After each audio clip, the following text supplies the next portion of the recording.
Okay, now another thing that I want to bring to light is that although it's good to have a micro view of the suttas, it's just as important to have a macro view. What is a macro view? How authentic are our suttas? How did our suttas come down to us? And we will start off this workshop by giving you the overview, the macro view, before we go to the micro view. This is important because if you just go very micro into the suttas and have a micro view, you tend to forget the general picture, the overall picture. It's just like nowadays, we have got so many specialist centers in Malaysia, all over the world, and doctors they specialize in a particular organ, a particular system of the body. But when you specialize too much, then you forget to look at the overall picture. That every organ and everything in the body is related to one another, right? So it's the same for Buddhist studies, Sutta studies. Although we go into very micro details about how to interpret the suttas, it is very important to know our premises. Even though you may go very deep into the analysis of the Pali words and syntax, if your sutta is inauthentic, then you're wasting your time. Right or not? So in the first place, we have to question and to see how authentic are the suttas that we accept to be the Buddha's words. Okay, so now I'm going to start off with introducing you to the macro view, the overall view. How did we get our knowledge of the Buddha's teachings? How did the suttas come down to us? Scholars are still debating on when the Buddha actually lived and when he died.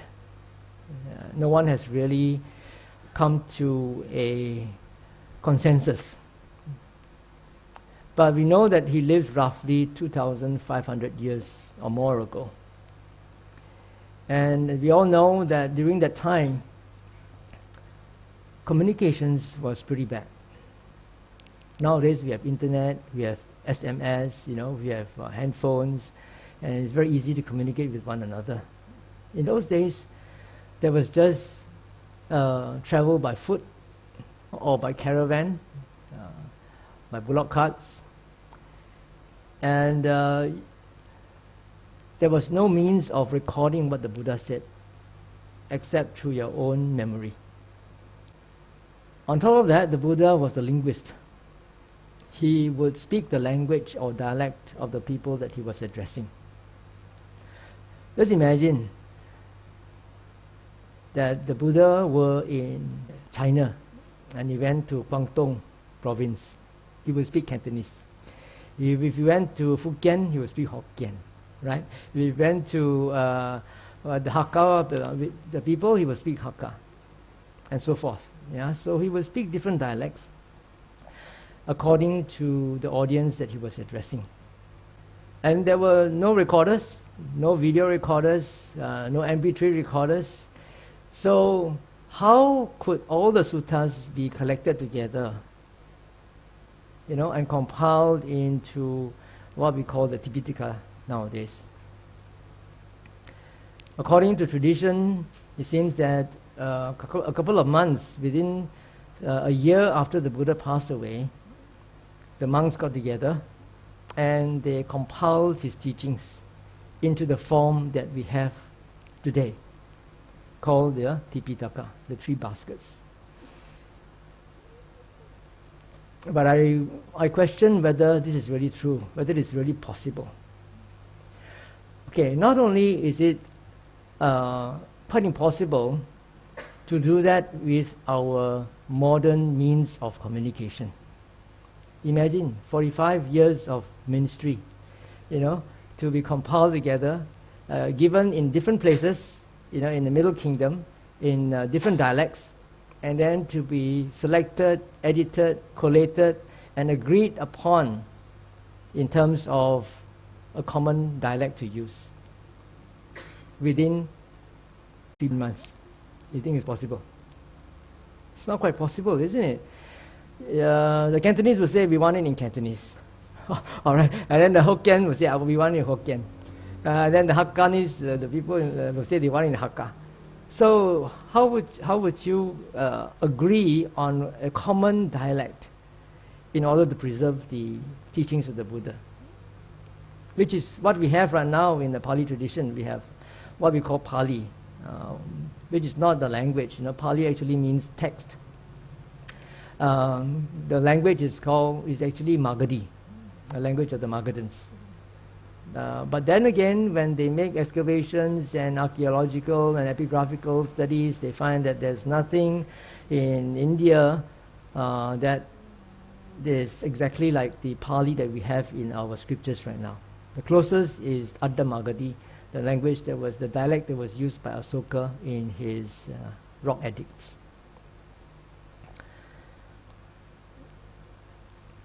So, this is important to understand, that whatever scriptures that we have right now may not be the authentic teachings of the Buddha. Definitely, they are not the exact words of the Buddha. If you look at the suttas, the way they are phrased, you will know that it has been, you would say, converted into a form that can be easily remembered. You have stock passages, stock phrases, and arranged in a way that is easy for people to remember. And the Buddha would not give a talk like the way the scriptures are recorded in our books right now. Okay, so you have to bear this in mind. Now let's look at how the Dhamma Vinaya, or the Pali scriptures, came or were formed from the Buddha's time. I can only give you the version from the Pali scriptures because that's what I'm conversant in.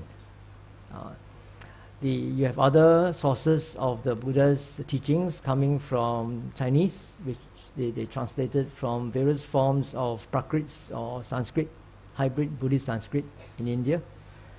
And you have also got Tibetan sources. Nowadays, because of modern communications, they have better access to all these and they can make comparative studies. Right? But I'm limited. I can only give you what the Pali scriptures say and also a bit of the translations of some of the works done by these modern scholars. According to our Pali scriptures, during the Buddha's time, he actually had certain terms to refer to his own teachings. I call it Buddha Vachana because Buddha Vachana means the Buddha's word. Well, this is only a convenient way of saying so because we don't really know exactly what the Buddha's words are. So he would normally call his teachings Dhamma Vinaya. Buddhism is an English word, and there was one Buddhist writer in England who said that the Buddha did not teach Buddhism. Buddhism came later. What he taught was the Dhamma Vinaya. What is Dhamma Vinaya? It's doctrine and discipline. Dhamma is doctrine and Vinaya is discipline, and this discipline refers mostly to monastic discipline.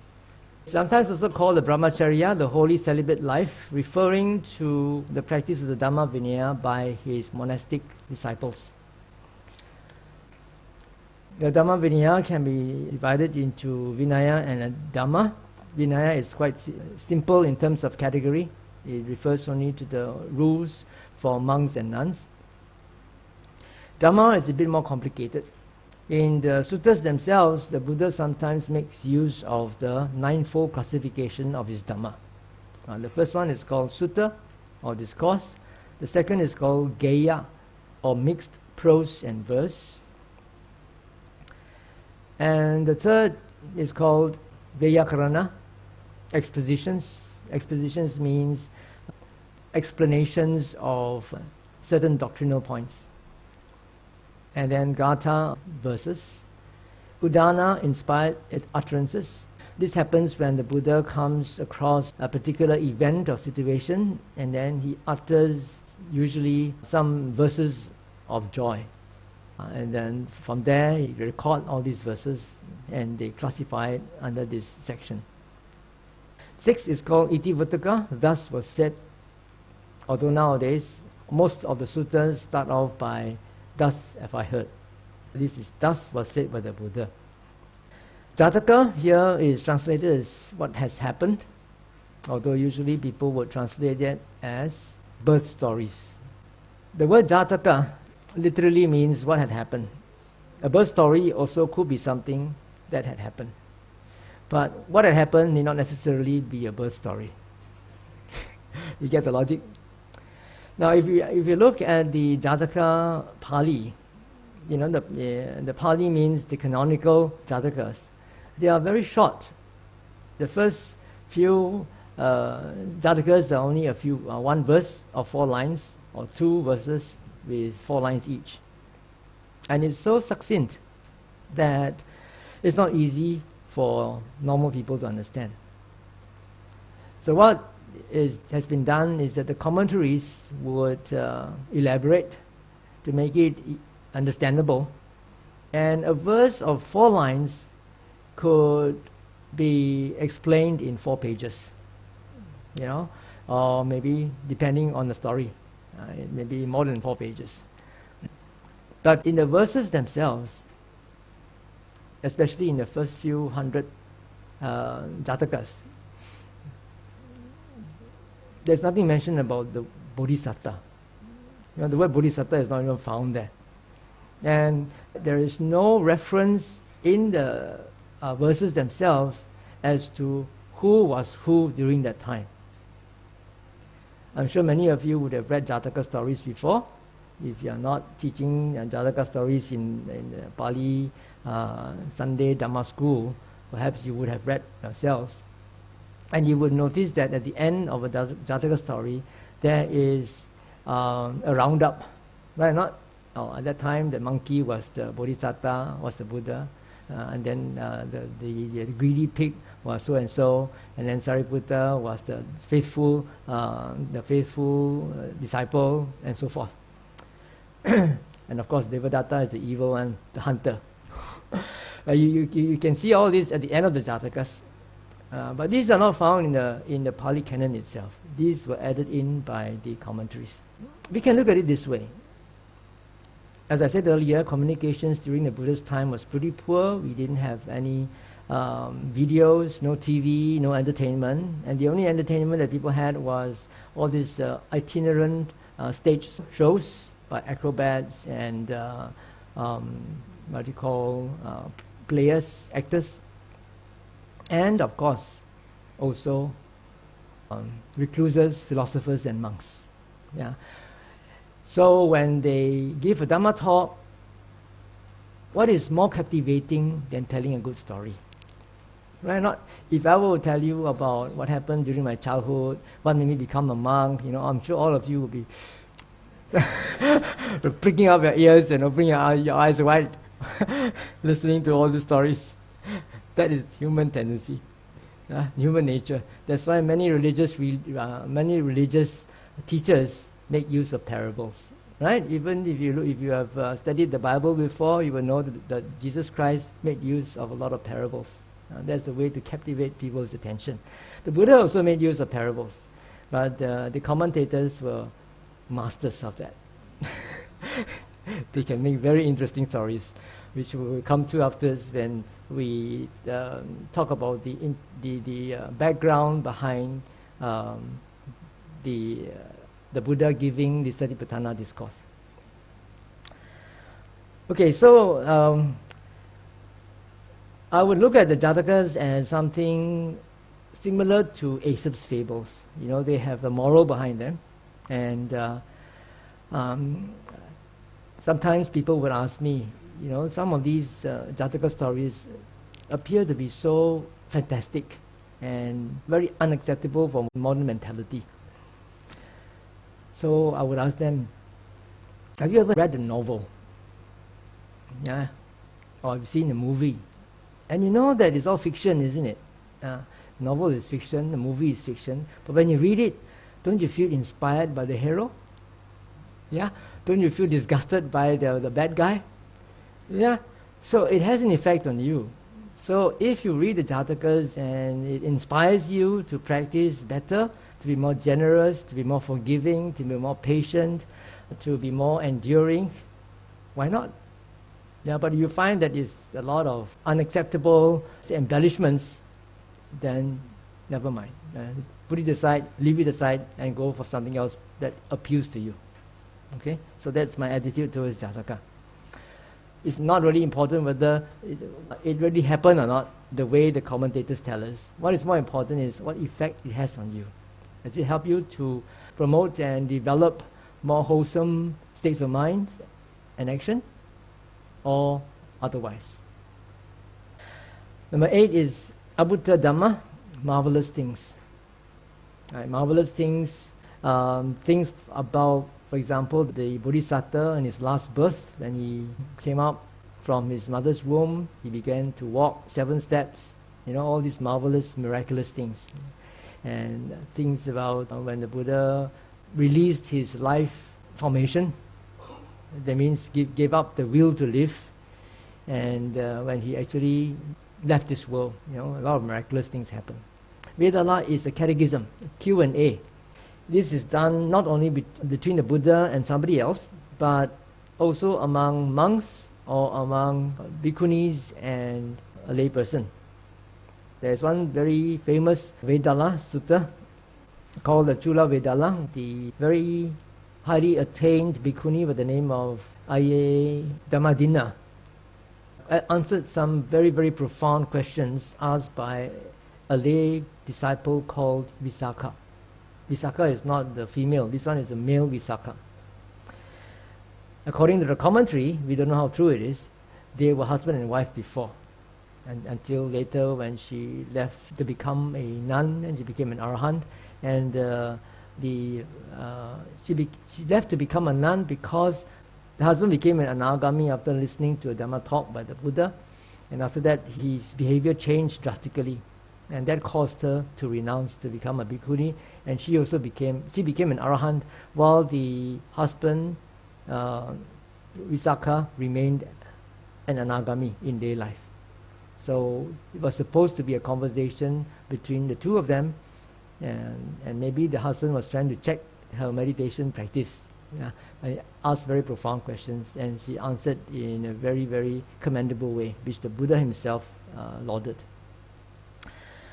Okay, so the Dhamma Vinaya that was taught by the Buddha according to the Pali scriptures can be classified in these 9 different classifications.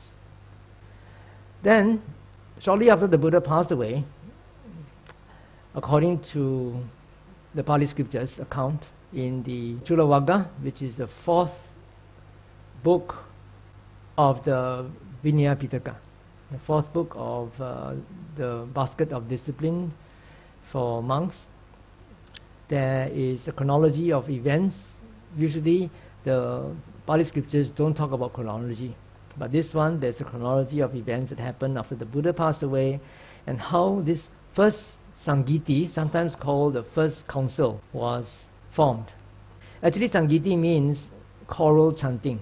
Giti is chanting or singing. In fact, there's a sutta called Sangiti Sutta in the Digha Nikaya, which is about chanting together the teachings of the Buddha. So in the first choral chanting, the first Sangiti, that was held shortly after the Buddha's parinibbana, according to the Pali scriptures, Bhante Mahakassapa, who was then the senior-most monk, convened that Sangiti, and he asked Bhante Ananda about the Dhamma, and he asked Bhante Upali about the Vinaya. Now, when he asked Bhante Upali, he asked him about the Ubato Vibhanga, which is both analysis. These are the terms that are used in the Chulavagga itself. And what are the analysis? Bhikkhu Vibhanga, analysis of monks' rules, and Bhikkhuni Vibhanga, analysis of nuns' rules. Because nowadays you all have heard that monks have got about 227 precepts to follow, right? I think many people have that idea. But these are just the major precepts. There are actually thousands of other minor precepts. So the analysis of the monks' rules is like a law book. You know, for example, there's one rule which says that a monk is, should a monk take what is not given, you know, then that entails a parajika, a defeat, which means that he's no longer a monk.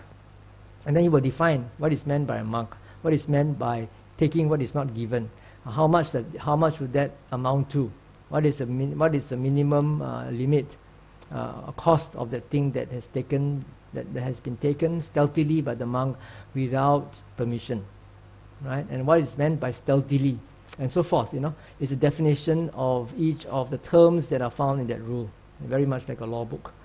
So it's analysis of monk's rules. It also comes with a background story.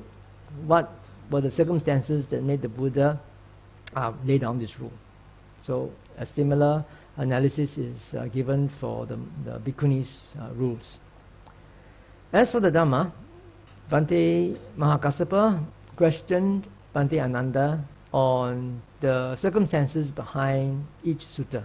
This particular sutta, where was it discussed by the Buddha, on account of whom or what circumstances? And then Asmananda would start off by saying, Evang me sutang, thus was heard by me. His perception of what had happened and what the sutta is all about. Then at the end of which, the Chulavagga says, in this way, Bhante Mahakassapa asked Bhante Ananda about the 5 Nikayas. Full stop. All right? There was no elaboration on what the 5 Nikayas were. And the word Nikaya is not even found in the Tipitaka. This is the first time that it is used in that sense.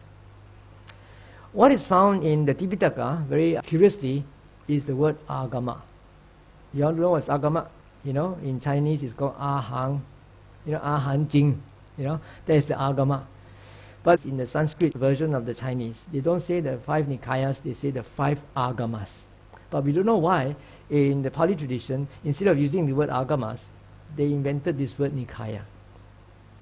Okay, anyway, this word Nikaya is first found, Nikayas referring to the collection of the Buddha's teachings, is found in the Chulavagga. And nothing is mentioned about what these 5 collections are.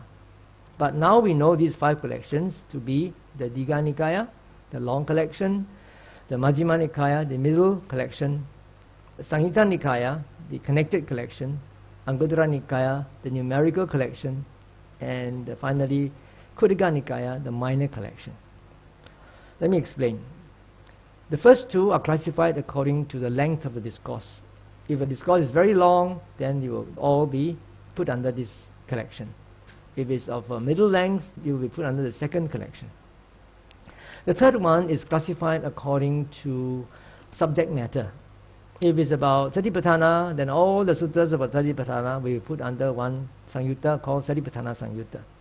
Yeah? If it's about dependent origination, then all will be collected and put under the section called Nidana Samyutta, about causes and conditions, and so forth. Then the fourth is numerical collection. This is classified according to the number of points that the Buddha talked about. If he talks about, let's say, the 3 characteristics, 3 points, right? That will be under the Book of Trees. If he talks about the 4 Noble Truths, it could be under the Book of Force. If he talks about the 7 factors of enlightenment, then it could be under the Book of 7. Right? So these are classified according to numbers, the number of points that is dealt with by the Buddha in his discourse. Number 5 is the minor collection, which is none of the above. Whatever they cannot fit into the other 4, they put it under here. But now it has become the largest collection because people kept on adding more and more things in it. Even the Abhidhamma is now classified under Khuddaka Nikaya, under the minor collection. Now you will see that here nothing is mentioned about the Abhidhamma, right? Although nowadays the commentaries try to put the Abhidhamma under number 5, Khuddaka Nikaya, as a minor collection. But they are altogether 7 books of the Abhidhamma, very voluminous. Anyway, why do they have to classify it according to collections? Well, because this is a good way of trying to preserve the Buddha's teachings. As I said, there were no recorders, no video recorders, no MP3 recorders. They didn't even make use of paper or stone to preserve their teachings. Everything was done by memory. And it's easy for the first few monks because the Buddha only taught a few suttas at the beginning, right? Easy for the first few monks because there were so few Vinaya rules. But at the end of 45 years, you can imagine then the accumulation of suttas and accumulation of Vinaya rules that has come about through these 45 years. So the monks are the people who preserve the teachings of the Buddha, but they also need to meditate and practice, right? If they spend the whole time trying to memorize and recite the sutta, they wouldn't have any time for meditation. So what they do is that they divide their labor. Okay, they have they form a group of monks and say, okay, you are in charge of Digha Nikaya. You only memorize Digha Nikaya, that's your job. And then another group, your job is just to memorize the Majjhima Nikaya and transmit it from one generation to another. So that's how they divided their labor. And that's the reason why we take refuge in the Sangha. Without the Sangha, would we know anything about Buddhism? Nothing, right? We wouldn't know anything about Buddhism because it was lay people were so busy with their own lay obligations. Even nowadays, although lay people have more time, very much more time than those people during the Buddha's era, still many lay people don't have the time to really study the suttas, not to talk about memorizing them, and actually teach the suttas.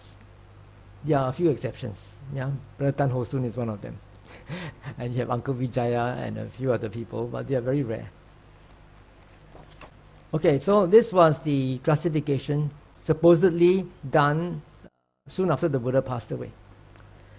Then about 100 years after that, there were some problems among the monastics. The monks disagreed on the interpretation and practice of some minor Vinaya rules, and that led to a very big dispute, and it ended up in another Sangiti, another choral chanting.